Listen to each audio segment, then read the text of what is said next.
So the Type R for me was one of the best cars that I drove.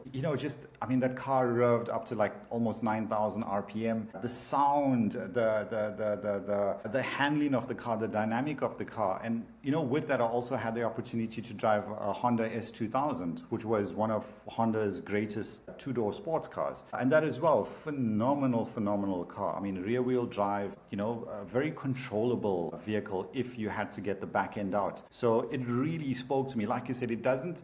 And I mean, the car at the time was a four-cylinder engine, normally aspirated, but revved quite high, which, again, nothing wrong with that.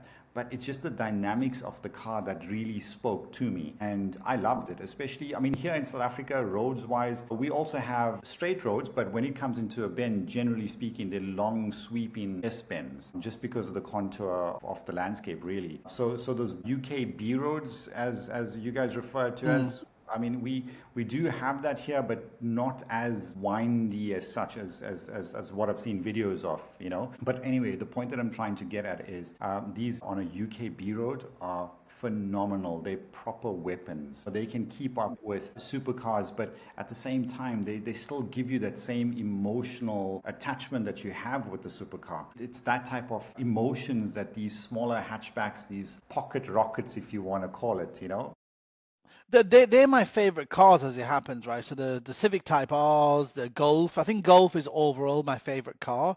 I think there's a couple of reasons. I think, like you said, it depends where you are, but in the UK and similar South Africa, I think if you're having a race from point to point in the UK, right, you would beat any supercar in a hot hatchback. That's what I think, because of the road layout, because of the acceleration, because of the 0 to 60, but also the way that you can navigate and the handling. But I always remember the Civic Type R about the rev counter, but I always remember the way it handled felt really good. It felt like almost one wheel was off the floor if you really go around the corner at a high speed. And the same thing with the Golf. That's why they stick out in my mind, is mainly because of the handling, especially the Golf. I think it was the Golf Mark 5 or Mark 4. Have you driven a Golf before? Yes, I Yeah, have. it was unbelievable. It felt like it was really steady and quite flat right through Yes. corners and through like roundabouts and such. If you turn at high speed, obviously there is a place for rear wheel drive, but if they're probably more enjoyable to drive for me, a rear wheel drive, I think. Yeah. But I think practically overall the best car, I think, for Jeremy Clarkson as well. I think his favorite car is his Golf, or one of his favorite cars is his Golf that he Yeah, owns. that's Yeah. right. Yeah, he actually mentioned that, the Golf, yeah. Yeah, and I get it, right? I've actually only driven maybe 2 or 3 different Golfs over the years, and I've only owned one. And I don't see that many of them actually in the Middle East anymore. Do you see many Golfs in South Africa? They are actually. So VW here in South Africa is quite a popular brand. We've got a production plant in, I think it's Port Elizabeth, one of the cities that's here. There's a VW production plant, but Nice. yeah. So, but again, it's the Golf, particularly like the eighth generation Golf. VW only brought in the GTI. There was no other variant of it. But I believe with the new model that's coming out, they're going to have not just the GTI, but all the other variants in between. Yeah. To answer your question, it is one of the most popular vehicles here in SA. But the landscape in SA has changed massively. Traditionally, it was your Toyota, your VW, Mercedes, BMW at the top of my head. Those were like your staple brands. Yeah. With Chinese manufacturers coming through, and yes, Honda and Nissan as well. But with the Chinese manufacturers coming through, man, the Chinese have just come into the country very aggressively priced. Listen, their products are, the warranties and stuff are absolutely phenomenal. They're much better than your Japanese, your European manufacturers. So that's appealing to consumers, the pricing. The only question mark personally that I have is longevity of these vehicles. Does it compare to a European vehicle? Yeah. Yeah. It's interesting you say about the Chinese cars, because we don't have a huge amount in the UK and we don't see a huge amount in the Middle East either, right? A little bit is starting to influence. Actually, oddly, I was in the Netherlands last weekend. I went for a long weekend and we were taking a few Ubers here and there, and we got picked up in a Chinese branded car, a BYD. Are you familiar Yeah. with the BYDs? Yeah. and it was a funky car. It was really funky. It had like weird lights in there, and the door, the way you open the door, the handle. It was a very funky car, but I think I quite liked it, to be honest. I was chatting to the driver about it. Look, I'm all for that as long as they're safe and if they're becoming cost effective and accessible. I'm not a traditionalist in the sense of, oh, it has to be Japanese. You know, you have some people who say it has to be Japanese made or German made. There's a big Yeah. thing in the UK about, oh, if it's not German made, it can't be good. You know, there's a lot of this, or it's shoddy or whatever. Now, the reality is that's not true, right? I know French cars have a tendency, especially the older French cars, had a tendency to have electric problems and stuff like that. But a lot of that died out with the way that cars were built and production lines, and generally as the process of building things in life improved and technology improved, so did the manufacture of cars, right? Not to say you don't have problems, but the problems that you associate with certain brands don't really exist as much these days as they did 20 years ago, 30 years ago, right? You know this. You know, people used to always say, oh, don't buy that car. You'll always have a problem with the catalytic converter or whatever it may be, because it Yeah, always goes a head gasket. You know what I mean? That's like a thing back in the day, right? But I don't think that's a thing anymore, right? So hence why I think anyone get into cars, any country, and if Chinese people, the Chinese country are building cars and they're making it more accessible, good luck to them, you know? no, definitely. I mean, vehicles are a lot more reliable now compared to what it was 10, 15, 20 odd years ago.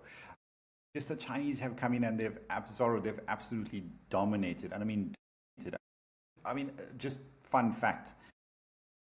I was researching this, and your German manufacturers, Audi, BMW, Mercedes in South Africa, on average, their sales have dropped between 65 and 70% between the three manufacturers.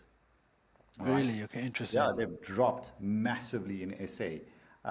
Your Korean, Chinese manufacturers that have come into the country, their sales have across the various brands have shown, if I need to get this number correct, I think it's between 120 to 135% increase in volume sales. Is that because of price competitiveness? Is that why? Yeah. So, but I think the difference is, you can correct me if I'm wrong, but I'm guessing the reason why the Chinese have been so aggressive is because they've been able to, because of regulations and such, right? Been able to get into the market. I think accessibility is a big part of it. So in the UK, I think it was more difficult for the Chinese market to be accessible, and there was a lot more brands they were competing with and blah blah blah. And I think so, partly cost, but partly actually being in country. You know what I mean? Because I don't see, I've seen a few now. I don't see many Chinese garages. You know, like the manufacturer garage. You know what I mean? I've seen one. I actually oddly seen one yesterday. No, yeah, yesterday or the day before, because I went to a concert. Sorry, on Thursday or Wednesday. I keep forgetting the days. We're on Saturday. But I went to a concert in central London, and there is this financial district of central London where we park the car, then we take the public transport to the venue, and they have like you know, Range Rover garages where they bring in the car in the second floor of a shopping center kind of thing. So it's like a room in a shopping center, but they had the BYD one there, and that's the first time I've seen personally a shop front, if you like, for a Chinese manufacturer, like within a major city. So right next to it, you had Toyota, then you had Range Rover, and then you had BYD, which was interesting, right? So the Yeah. showcase, you know, like the showcase the cars. Yeah, 100%. I mean, it's something very similar here in South Africa. They starting to pay a premium for those shop fronts, Yeah, brand visibility. So we're that's it. starting to see that a lot more here in SA, sponsoring of events. But I mean, again, hats off to them. You know, they've, from a marketing point of view, I think, paid attention to what the other guys are doing, or lack of what the other guys are doing. Came in, but of course, they're getting a lot of support from the Chinese government in terms of tax breaks. Chinese government supporting them with whatever it is, within country. And of course, when they import, exporting, or us importing the relevant tax breaks from the SA government to the Chinese to get them in here. But yeah, long story short, phenomenal job that these guys are doing. And not just that, it's also the quality of the vehicle. Because like you said, you got into the vehicle in Netherlands, you were blown away with the lighting and Mm. it looks a bit funky in a good way. Same thing here. It stands out to the crowd, or amongst the crowd rather. You get in the lighting in terms of it competes, or it looks rather like the new BMWs or Mercedes with the lighting Yes. across Yeah. the vehicle. Yeah. So it talks to the younger crowd as well. You know, technology, it has all these things. Yeah, you just reminded me then, like, we talk about hot hatches and stuff, right? Because the BYDs have got like the BYDs I'm talking about specifically because I've seen one last weekend. It felt like what used to be like a hot hatch, like the feeling inside, like the LED lighting and it felt quite well built as well. I was in the back, so I could only touch the back bits, but it felt really well built and all the rest of it.